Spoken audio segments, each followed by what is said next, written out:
গত সপ্তাহে ইরান এক প্রাণঘাতী হামলা চালায় ইসরায়েলের উপর। এরপর ইসরায়েলও পাল্টা আক্রমণের পরিকল্পনা করতে থাকে।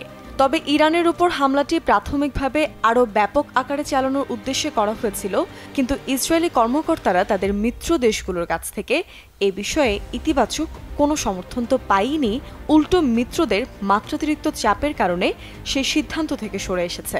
বিকাশে কম খরচে ক্যাশ আউটের লিমিট বেড়ে 50,000, প্রিয় এজেন্টও 2টা। ওয়াল স্ট্রিট জার্নালের একটি নতুন প্রতিবেদন বলছে, সোমবার 3 জন ঊর্ধ্বতন ইসরায়েলি কর্মকর্তার বরাত দিয়ে বলেছে যে মার্কিন যুক্তরাষ্ট্র এবং অন্যান্য মিত্রদের সমন্বিত কূটনৈতিক চাপের কারণে ইরানের উপর বড় ধরনের হামলার পরিকল্পনা বাতিল করেছে ইসরায়েল। গত সপ্তাহে ইসরায়েলি কর্মকর্তারা প্রাথমিকভাবে ইরান জুড়ে একাধিক সামরিক লক্ষ্যবস্তুতে আঘাত হানার বিষয়ে চিন্তাভাবনা করেছিল। তাদের মূল লক্ষ্য ছিল ইরানের 13 এপ্রিল আক্রমণের জবাব দেয়া।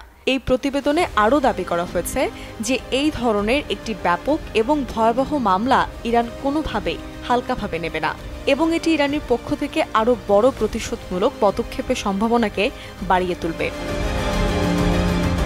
সুতরাং ইসরায়েলের বারবার উস্কানি দেয়া এবং তার সাথে প্রতিশোধ নেয়ার চেষ্টা করা মধ্যপ্রাচ্যকে অস্থিতিশীল এবং সামগ্রিক যুদ্ধক্ষেত্রে পরিণত করবে। শেষ পর্যন্ত প্রেসিডেন্ট বাইডেন, ব্রিটিশ ও জার্মান পররাষ্ট্রমন্ত্রীদের হস্তক্ষেপের কারণে ইসরায়েলি প্রধানমন্ত্রী বেঞ্জামিন নেতানিয়াহু বড় পরিকল্পনা থেকে সরে এসে শুক্রবার একটি ছোট্ট হামলা চালানোর সিদ্ধান্ত নেয়। এতে করে একটি বৃহত্তর যুদ্ধ এড়িয়ে যাওয়া গেছে বলে প্রতিবেদনে দাবি করা হয়। তবুও ইসরায়েলি কর্মকর্তারা মনে করছে যে তাদের এই সীমিত পরিসরের হামলাতেই ইরানকে বেশ ভয় দেখানো গেছে, আর এতেই ইসরায়েলের সামরিক অস্ত্রাগার আসলে কতটা বড় এবং শক্তিশালী তা ইরান বুঝতে পেরেছে।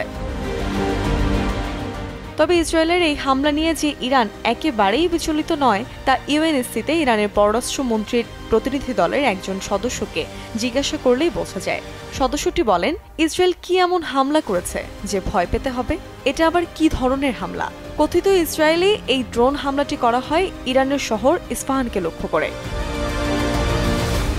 ইসরায়েলের এই হামলার প্রভাব আসলে কতটা এবং ইরান এই হামলার প্রতিশোধ নেবে কিনা সে বিষয়ে তাকে জিজ্ঞাসা করা হলে তিনি জবাবে একটি হাসি দেন এবং তারা এটাকে আলোচনা করার মতো গুরুত্ব দিচ্ছেন বলে মনে হয়নি। প্রসঙ্গত উল্লেখ্য, ইরানের সাম্প্রতিক হামলার জবাবে ইসরায়েল খুবই আগ্রাসী অবস্থান নেয়, কিন্তু ইসরায়েলি দখলদার সরকার দেশের ভেতরে এবং বাইরে দুই জায়গায় এই বিষয়ে কোনো সমর্থন পাচ্ছে না।